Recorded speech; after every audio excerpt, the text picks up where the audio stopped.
ভারত পাকিস্তান যুদ্ধ শুরু পৃথিবী কি তৃতীয় বিশ্বযুদ্ধের পথে? এবং কাশ্মীরের রক্ত নিয়ে শুরু হওয়া যুদ্ধ এবার কোথায় গিয়ে থামবে? এই ভিডিওটিতে আপনার প্রশ্নের উত্তর থাকবে। ভিডিওটি সম্পূর্ণ দেখার অনুরোধ রইল। ভারত ও পাকিস্তান যুদ্ধ শুরু হয়ে গেছে। দুটি পারমাণবিক অস্ত্রধারী দেশ বর্তমানে সরাসরি সংঘাতে লিপ্ত। আকাশের জেট বিমানের গর্জন, মাটিতে কামানের শব্দ আর মানুষের চোখে ভয়। তবুও কয়েক সপ্তাহ আগেই পর্যন্ত কেউ কল্পনা করতে পারেনি যে একটি মাত্র আক্রমণে সমগ্র উপমহাদেশে যুদ্ধের আগুনে নিক্ষিপ্ত করবে। 22 এপ্রিল কাশ্মীরে পর্যটকদের উপর এক মারাত্মক হামলা ঘটনা ঘটে। ভারত সরাসরি পাকিস্তানকে দোষারোপ করে। পরের দিন সকালে ভারত পাকিস্তান নিয়ন্ত্রিত কাশ্মীরে বিমান হামলা চালায়।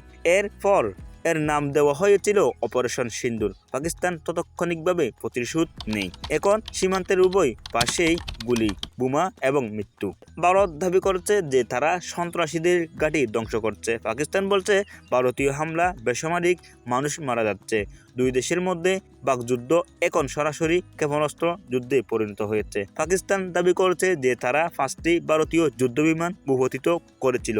ভারতীয় সেনাবাহিনী জানিয়েছে যে তারা 7টি পাকিস্তানি সামরিক পোস্ট ধ্বংস করেছিল। সীমান্তবর্তী গ্রামগুলি খালি হয়ে যাচ্ছে। হাজার হাজার পরিবার নিরাপত্তার খোঁজে তাদের বাড়িঘর ছেড়ে পালিয়ে যাচ্ছে। এদিকে বিশ্ব চুপ করে নেই। জাতিসংঘ জরুরি সভা ডেকেছে।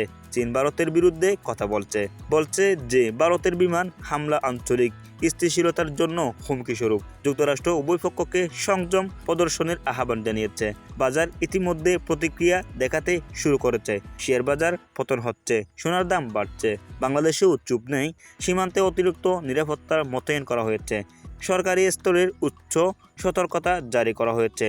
কারণ অভিজ্ঞতা থেকে দেখা যায় যে দুটি বড় প্রতিবেশীর মধ্যে যুদ্ধের অর্থ শরণার্থী সংকট, অর্থনৈতিক চাপ এবং ছোট প্রতিবেশীর জন্য নিরাপত্তার হুমকি।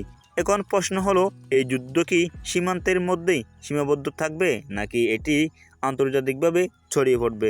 আর সবচেয়ে বড় প্রশ্ন হলো, দুটি পারমাণবিক অস্ত্রধারী দেশের মধ্যে যুদ্ধের শেষ কোথায় হবে?